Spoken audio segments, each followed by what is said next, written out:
আসসালামু আলাইকুম সবাই কেমন আছেন? আশা করছি আপনারা সবাই অনেক ভালো আছেন। আজকের ভিডিওটা আমি শুরু করছি সন্ধ্যার পর থেকে। তো বারান্দার সামনে এসে দেখি যে আমার বিড়ালগুলো খেলা করছে। আমি পাপোশটা ধরে টান দিচ্ছি, ও ওর পাশ থেকে পাপোশটা ধরে রেখেছে। ও এরকম মাঝে মাঝে আমার সাথে খেলে। তারপর সন্ধ্যার পর দেখি যে আম্মু আবার চালের রুটি বানাচ্ছে, কারণ আমরা কালকে ঢাকায় যাব আমার বোনের বাসায়। তো ওর জন্য ঈদের মাংস সবই ফ্রিজিং করে রেখে দিয়েছে, এখন চালের রুটিটা বানায় নিবে আর কি। তো আমি বানায় দিচ্ছিলাম, বেশি বানাইনি কিন্তু যতটুকু বানিয়েছি ওদের হয়ে যাবে। আর এগুলো সবগুলোই ভেজে নিতে হবে। আমি বানিয়েছি সবগুলো, মোটামুটি এতটা গোল করতে পারি না, কিন্তু যতটুকুই পসিবল করেছি। আর এদিকে আম্মু রুটিগুলো ভাজছিল। তারপর আর কোনো শ্যুট করা হয়নি। আর রাতের আমার ম্যান্ডেটরি কাজ আর বিড়ালদেরকে দেখা। আমি কালকেই চলে যাব, যেহেতু ঢাকায় অনেকদিন ওদের সাথে দেখা হবে না, এই জন্য আজকে একটু বেশি করে আদর করে দিচ্ছিলাম। মাশাআল্লাহ, ওদের ভাই বোনের মধ্যে যে মিল, ওরা সারাদিন অনেক মারামারি করে, কিন্তু এই যে ঘুমানোর সময় বা খাওয়ার সময় ওদের মিলটা একদম দেখা যায়।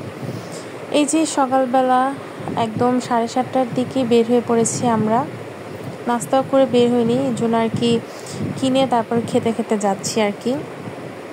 ঢাকায় গিয়ে জাস্ট রেডি হয়ে আমি আর আমার ফ্যামিলি একটা দাওয়াতে যাওয়ার জন্য আবার রেডি হয়ে বের হয়ে পড়েছি।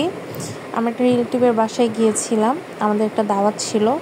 আর রাস্তায় কয়েকটা চকলেট কিনে নিয়েছিলাম। এই চকলেটটা আমার অনেক পছন্দ, তিতা লাগে বাট ভালো লাগে আর কি। আর রিলেটিভের বাসায় যেহেতু এতটা শ্যুট করা পসিবল না, সবাই কমফোর্টেবল না, আর আমি নিজেও কমফোর্টেবল ছিলাম না, এই জন্য কিছু শ্যুট করিনি।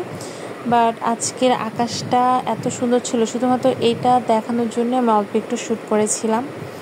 এটা আমাদের রিলেটিভের বাসায় পুরাটুকুই ছাদ বাগান, সব ধরনের গাছ ছিল।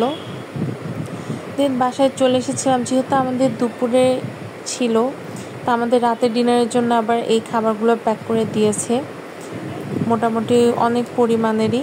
কিন্তু আমি আর পোলাও মাংস অতটা খেতে পারবো না দেখে আমি ফ্রোজেন রুটি ভেজে নিয়েছিলাম মাংস দিয়ে খাওয়ার জন্য, তেল ছাড়াই ভেজেছিলাম।